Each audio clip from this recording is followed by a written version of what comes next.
Zee 24 तास एक पाऊल पुढे।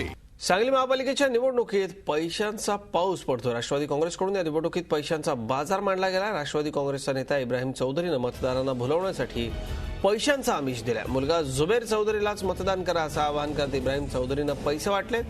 जुबेर चौधरी प्रभाग क्रमांक 8 मधून निवडणूक लढवते। काँग्रेस आणि राष्ट्रवादी काँग्रेसने निवडणूक प्रतिष्ठेची केली आहे, त्यामुळे मतदारांना आकर्षित करण्यासाठी पैसे वाटपाचा खेळ सुरू आहे। दरम्यान काँग्रेसने या प्रकरणी आचारसंहिता भंग झाल्याचा आरोप केला आहे। शिवाय इब्राहिम चौधरीवरती तातडीने कारवाईची मागणी केली। त्यामुळे आता या प्रकरणात निवडणूक आयोग काय कारवाई करणार याकडे सगळ्यांचं लक्ष लागलं आहे।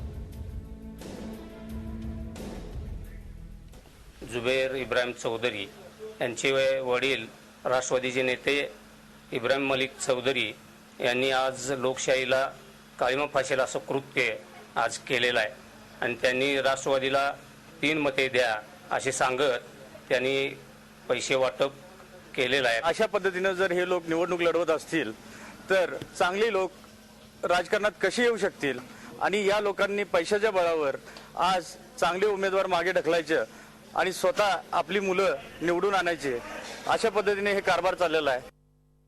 झी 24 तास एक पाऊल पुढे।